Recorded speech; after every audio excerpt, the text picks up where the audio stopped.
Bonjour, chers amis.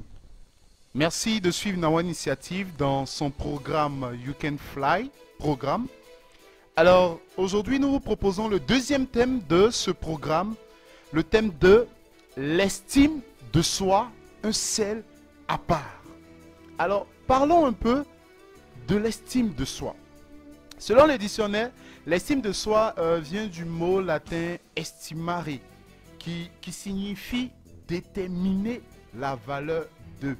Alors, si nous voulons faire du parallélisme, nous saurons en fait que l'estime de soi est en fait le fait de déterminer sa propre valeur. L'estime de soi est en fait l'image que nous avons de nous-mêmes. On pourrait dire, pour aller plus loin, que c'est la valeur que nous-mêmes nous nous accordons. C'est la valeur que vous vous accordez. Le regard que vous portez sur votre apparence physique. Le regard que vous portez sur vos compétences, sur vos réussites. Le regard que vous portez sur votre vie affective, sur vos capacités. L'estime de soi, c'est la base même de notre conscience.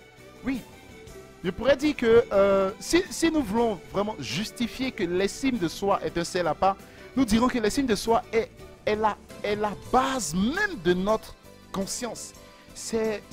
Pour aller plus profond, pour aller plus loin, c'est notre jugement le plus profond. L'estime de soi, c'est la réputation que nous nous accordons.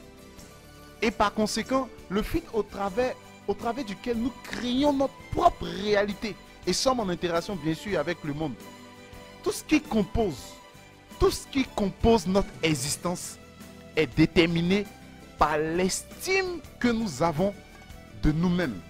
Je pourrais dire même que l'estime de soi est l'approbation ou la désapprobation de nous-mêmes par nous-mêmes ou de vous-même par vous-même.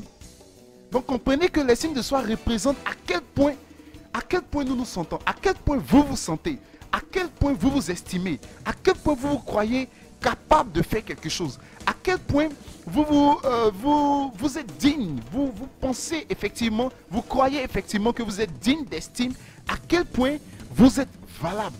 L'estime de soi, c'est la façon dont vous vous percevez, la façon dont nous nous percevons, l'image mentale, les croyances que nous avons de nous-mêmes, les croyances que nous avons sur nous-mêmes en tant qu'individus. C'est en fait cette manière d'envisager chaque aspect de notre existence. Je vais aller encore plus loin. Votre estime de soi en fait définit le type de relation que vous avez avec vous-même. Est-ce que vous me comprenez? Que vous avez avec vous-même. Comment vous vous comportez avec vous-même? Par exemple, est-ce que vous êtes exigeant envers vous-même? Est-ce que vous êtes méchant? Est-ce que vous êtes gentil? Est-ce que vous êtes tolérant? L'estime de soi, c'est cette valeur qui, en fait, vous détermine et aussi qui détermine tous les autres. C'est ce sel qui justifie toutes les valeurs. L'estime de soi est la valeur qui détermine toutes les autres valeurs. Et je reviens pour dire, c'est le sel qui justifie toutes les autres valeurs. Ce sel, ce pouvoir intérieur qui ouvre des portes et qui peut ouvrir les portes dont nous avons choisi, que nous avons choisi de franchir bien sûr le seuil et aussi bien de limiter notre expérience de vie. Quelque chose d'important, il ne faudrait pas confondre confiance en soi et estime de soi. Et j'aimerais vraiment insister là-dessus parce que l'estime de soi parle de notre propre valeur.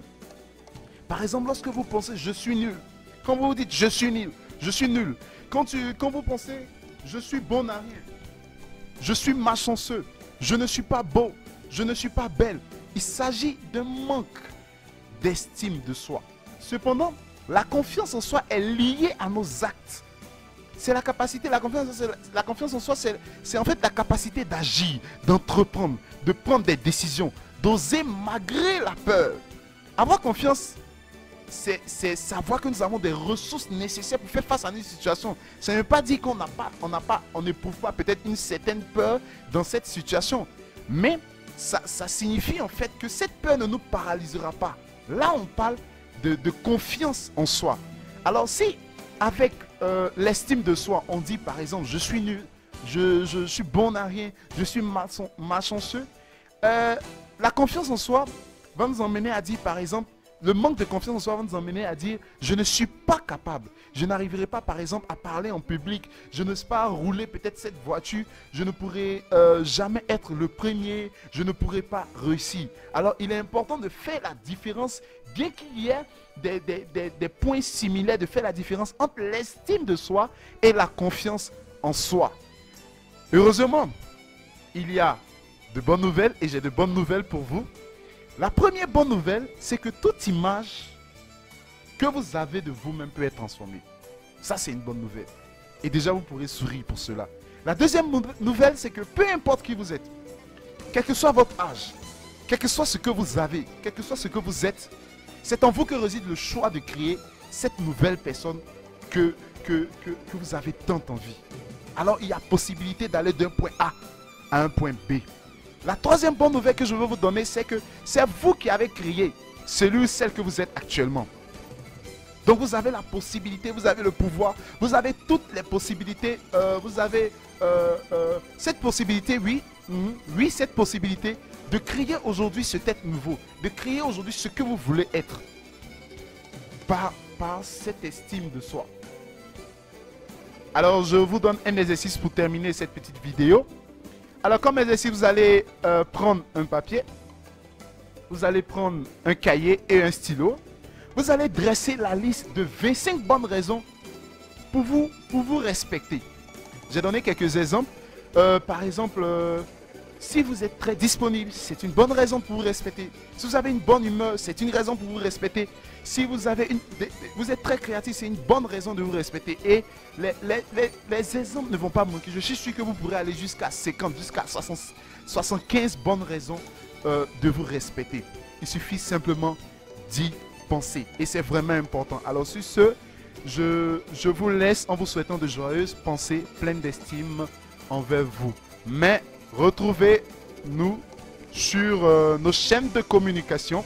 Alors, vous pouvez nous suivre sur notre blog qui est notre première chaîne de communication. Nous sommes montés à 888 personnes qui suivent notre blog. Par la suite, nous avons notre chaîne YouTube, Nawa Initiative. Par la suite, vous pouvez vous abonner sur notre page Nawa Initiative.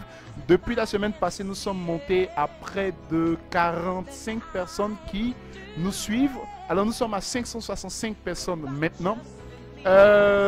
Vous pouvez aussi nous suivre sur notre chaîne Twitter. Et n'oubliez pas, à mercredi prochain pour le troisième thème, exploser les limites de vos zones de confort. Merci.